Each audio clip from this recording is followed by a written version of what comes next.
Hi, welcome to the award-winning Ed Brown Show. And we have with us a gentleman from the Job Corps. In fact, he's the business community liaison. Now, we're going to have a series, a quarterly series, 4 quarters of the Job Corps. And Brian is going to, tell us a little bit about it. And we have with us Brian Nabia.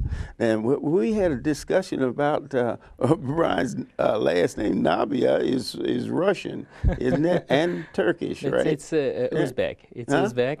Heritage is back from Uzbekistan. Uh-huh. It's south of Russia. Mhm. It's a former Soviet Union country. Now it's independent, Mhm. and well, that's the heritage. But for now, we're here with the family, and all our goals. My goal now in the job is to promote the education and workforce stability here for the youth of the United States. For the youth of Now, promoting education, Mhm. that goes into a lot of things. Just explain how the Job Corps is not just academics.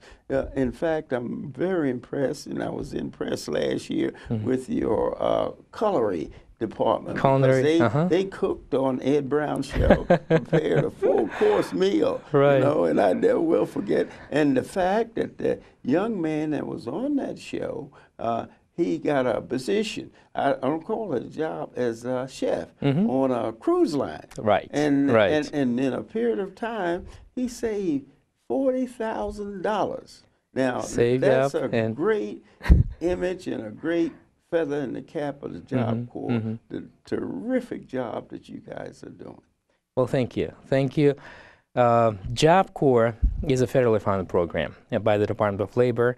There are a total of 122 Job Corps centers nationwide, and Potomac Job Corps Center that I represent is located here in Washington, D.C., southwest of Washington, D.C. What we do is providing the major necessities for the youth ages 16 to 24 to succeed with their life. And that includes the education such as the high school or GED. We also provide career technical training, which we call now, and this is a vocational trades. We also provide them the ability to get the driver's license, and by the time they complete the program, which is up to a 2-year program, they will be able to transition to successful careers. So when they start up with the program, with the Job Corps, there are 3 phases. The outreach and mission phase, where they come and they're starting to learn about the Job Corps, what we do, what trades they can select as the vocational trades, and then what career they can choose in the path. Then the career development plan, the phase where they stay throughout the program and succeed, getting their high school GED, one of 13 different trades that we offer, vocational trades, as well as getting the driver's license. And then the third phase is to transition them to the careers. So if the student's going through A through Z through the program, they can successfully transition to a great careers. Right. And that's a 2-year program. Now, what are some of the requirements? I mean, a lot of the programs they have, well, if you don't have a mother and father, or if you're abandoned, or just can you just walk in and qualify? Or just, Absolutely. It's not difficult to start with the Job Corps program. Each state has the outreach and mission office for the Job Corps. And the population can just reach out to the outreach and mission office and talk to them and see if they are qualified. And the basic qualifications are the age, 16 to 24. 16 to 24. And that's a very crucial time in everyone's life. You just, It That's right. decides what are you going to do the next 20 years or 30 years, And it's that's why I'm so impressed with Job Corps, is the fact that those are 16 to 24, where individual is thrust into the workforce and with not knowing the qualifications, that he may like one thing and have talent for another. Is that right? That's true.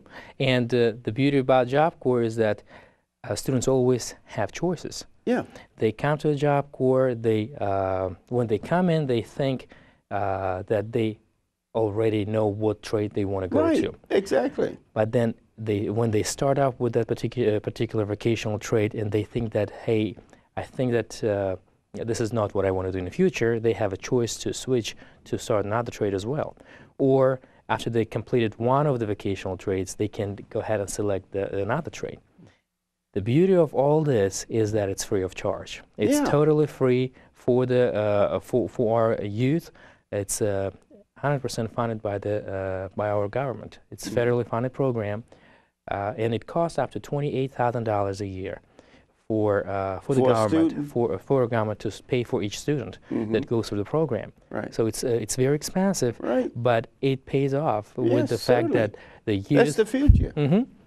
We're paying for our future. The youth going through the program, and we have so many successful stories that we hear every day when the students leave, and then they call me back within a month or two, saying, "Mr. Nabiev, I've got a promotion. Now I'm earning $60,000 to $70,000 a year." And they're proud of that. And this is phenomenal. And see, that's why, you know, I keep pushing you guys to bring some of the students on the show, because people need to know and hear it from individuals, you know, of how effective the program is. And now I look forward for starting to coming here every quarter. Yes. And we'll be bringing out the students. We'll be sharing our success stories with the residents in Maryland, Virginia, and Washington, D.C. Because all those states are eligible to start the Job Corps at the Potomac Job Corps Center. Well, most of the people, they think of Job Corps, sometimes they think in terms of vocational or manual labor, but that's not true. Job Corps goes into the academics. It goes to academics, and even the vocational trades not necessarily has to do with the manual job, because only on our center, only the Potomac Job Corps Center has 13 different trades. 13 different trades. Seven of those trades have to do with construction, including facility maintenance, electrical trades. It might be carpentry, cement masonry, bricklaying, and so on. But the rest 6 trades have to do with the soft skills, as we call, and those are the pharmacy tech, the business technology trades, the security trades, the culinary arts. Those are the trades where the students can implement and realize what potential they have, not necessarily in the construction, but in any other areas. Besides all those vocational trades, as you mentioned, there's a high school. Right. And now I think that's a great part of it, because what happens is a lot of times youngsters drop out of high school, especially, you know, and then they go into the workforce and they find out that, hey, you have to have a GED, some equivalent to a high school, or you can't even get in the door. Yes, and our center offers high school throughout 3 different programs. It's a Belleau State High School in Washington, D.C. It's Penn Foster High School. It's out-of-state online school where the students can get their education online through the computer. Hey, that's great. And the third way is a GED. That means they don't have to be physically located right near center. Absolutely not. You know, because transportation sometimes on is a center, problem. They have to be on center, but not necessarily go to out of state to that school. Most of our students live on center, and that's another benefit of Potomac Job Corps and the Job Corps overall, that we have residential living places for the students.